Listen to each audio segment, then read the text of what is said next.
افغان کرکټ کومې خواته روان دی؟ آیا موږ به رښتیا د پاکستان، هندوستان او نورې نړۍ سیال شو او که نه د زیمبابوې او کینیا په برخلیک باخته شو؟ دغه راز زموږ د کرکټ نیمګړتیاوې کومې دي؟ دا او دې ته په زړه پورې ورته معلومات په ویډیو کې ښه ویډیو راسره تر پایه وګورئ.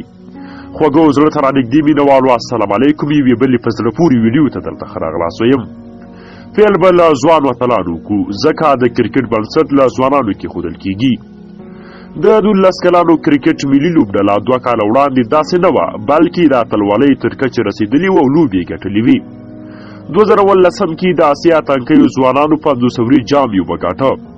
2018 19 کلانو 500 وري جام کې 4م مقام واخیست او د لوبغاړو وړتیاوې د افغانانو لپاره قناعت بښونکې وي. خو تازه چې کومه لوبډله د 19 کلانو لپاره جوړه شوې متوازنه نه ده او خلک په دې برخه کې لږ ګیلهمن دي. د توپوهنې په برخه کې د فاسټ بالینګ ستونزه شته، لکه د هند، پاکستان، نیوزیلینډ، بنګلادیش او نورو لوبډلو په څیر مزناک تخنیکي توپوهونکي یا نشته او یا هم په نشت حساب دي. د ډګر ساتنې برخه هم کمزوري ده.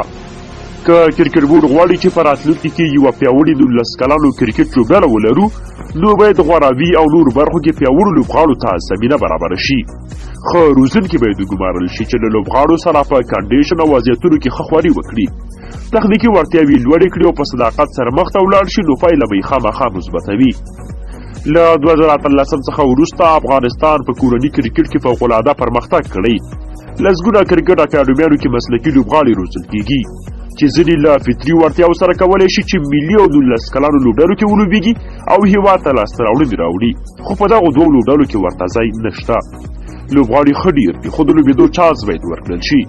بله خبره، په نړیوال کرکټ کې موږ شاتګ کړی او دا شاتګ بیا له ملي لوبډلې ښکته په 19 کلانو لوبډله کې وینو. په 2018 کې افغان 19 کلانو لوبډله په نړیواله کچه 4م نمبر لوبډله وه، خو اوس د چهارشنبې په ورځ د فبرورۍ په 5مه له سویلي افریقا سره په 1 مقام لوبه کوي.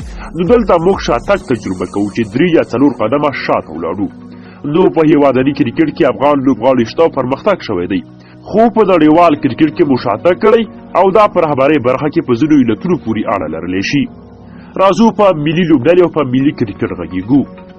له 2000 کال څخه تر 2018 کال پورې د افغانستان د کرکټ په اړه نه غږیږو، ځکه په دې اړه مو ډېرې ویډیوګانې خپرې کړي او ډېری معلومات وړاندې کړي چې افغان کرکټ ملي لوبډلې له 2000 میلادي کال څخه تر 2018 کال پورې دومره وکولی شول چې له 3مه درجه هېوادونو څخه هسکه غړۍ راوځي او ځان تر لومړۍ درجه لوبډلو راورسوي.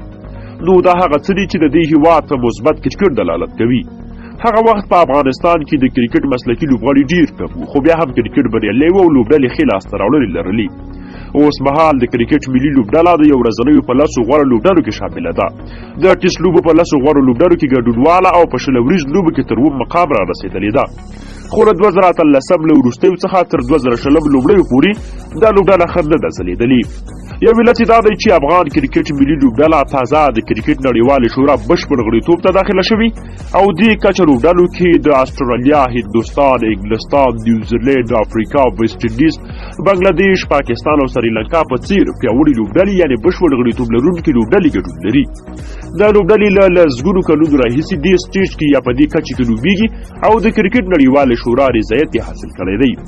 زیمبابوې او کینیا هم په همدې سټیج کې لوبېدلي، خو دا چې کارکردګي یې قناعت بښونکې نه وه، نو له 10 غوره لوبډلو درجه بندۍ څخه ولوېدې او شاته شوي. د 2019 له پیله تر 2020 تر لومړیو پورې افغان لوبډله ښه نه ده ځلېدلې او په ټوله کې په نړیواله کچه کرکټ کې شاتګ کړی دی. له نړیوال جام څخه وړاندې د افغان لوبډلې بې ثباتي ډېری افغان کرکټ مینوال د لوبډلمشر اصغر افغان په بدلېدلو او د ګلبدین نایب په لوبډلمشر کولو پورې تړي او دې برخه کې د کرکټ بورډ پخواني رهبري ټیم ګرم بولي.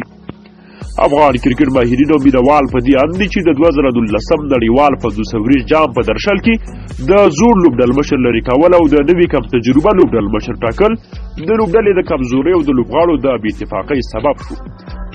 او د دې بې اتفاقۍ پایله دا شوه چې لوبډله په نړیوال جام کې 9 لوبې سر په سر وبایلي او هم په 20 ورځو لوبو کې له ویرې سره مخ شي. دا خو منو چې د کرکټ ملي لوبډلې په لوبو منفي تاثیرات شته او دا منفي تاثیرات مخکې له دې چې شلوریز اسیا جام او شلوریز نړیوال جام کې پیل شي پای ته ورسېږي او لوبډله ذهناً او فزیکي ډول باید پوره چمتو شي.